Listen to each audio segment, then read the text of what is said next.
You see, in this world, there's a lot of people who is searching, but yet they don't know what they are searching for. We try to find happiness in people. If I love you, I will expect something from you. Then I will be happy. If I get this, I saw a beautiful car, I will get this car. And if I get it, I will be happy. If I have a big house, I get it, I will be happy. If I have $1 million, I will be happy. Does it really the case? It is not the case. It gives you, yes, the material comfort, but yet that inner peace, you don't find it. So who are you? This question stays. And what is love?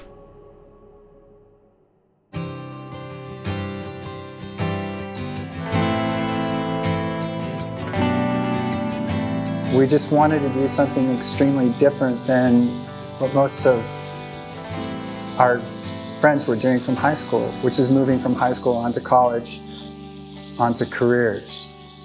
At the time, there was a saying, "He who dies with the most toys wins," which we wanted to be the antithesis of that saying. And we came up with our own saying, "Don't let the system take you deep." We wanted life to be an adventure. Through some blessing, we ended up taking an alternate route. It's a blessing. God manifests in many ways to remind one of His presence. If you believe, that's the most important. I was studying from a master named Paramahamsa Yogananda. And I read a book called Autobiography of a Yogi. There's a scene in the book where Yogananda talks about how his guru, Sri Yukteswar, went to this festival in India called the Maha Kumbh Mela. So reading about this festival and about the millions of seekers, the millions of pilgrims, the people who would go seeking these spiritual masters, these enlightened beings for knowledge, for help along the path to find the ultimate goal of life, to develop a relationship with God, to realize God, to attain Him. I thought that maybe I could get some insights on that path, on that journey, and also take some National Geographic style photos, and I decided to go. Here you will not be permanent. Whether you want or not, you will die. This is the fact of life. You will live this. How many lives have you gone through? But not in every life. He called you to celebrate His name. One of the reasons that I went was to have an experience like I'd read about in Autobiography of a Yogi. Sri Yukteswar met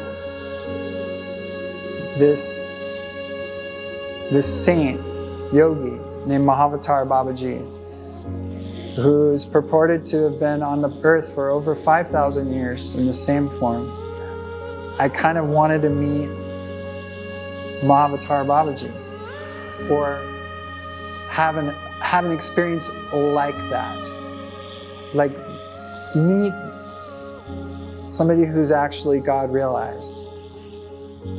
I didn't know what that looked like. I didn't know how I would find it, but I wasn't looking for a guru. I just wanted to have an experience of meeting one, of maybe asking some questions, or maybe just sitting with, or just letting them impart some wisdom to me, or some spiritual vibrations.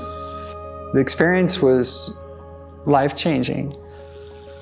And then, life just kind of took over, and I absorbed myself into Maui, and lo and behold, like 12 years went by. But then in 2012, it came into my awareness that when Maha Kumbh Mela is coming up again in Allahabad in January, February of 2013. We get to the festival, and we get to the tent compound. there's a group of guys standing around a table. And there's one in particular who looked Indian and long hair. And instantly I said, there's the guru. This guru invited all the independent travelers that were also staying at the tent compound with him to join his group and participate with him, which we just thought was so cool. They were all looking at their guru with the brightest eyes I've ever seen. They were all reflecting like so much love and adoration. It was like a force that I couldn't, it was blowing me away. I felt like there was a wind blowing my hair back, looking at them all. And Swami Vishwananda turned his head to look at me. He said, so, have you met Mahavatar Babaji yet? So that was the first moment that I met Swami Vishwananda. It was just really amazing. What come out from the mind will have lots of questions behind. We'll never be satisfied. But what come out from the heart is a strong feeling. There is no question afterwards. But you have to learn to listen.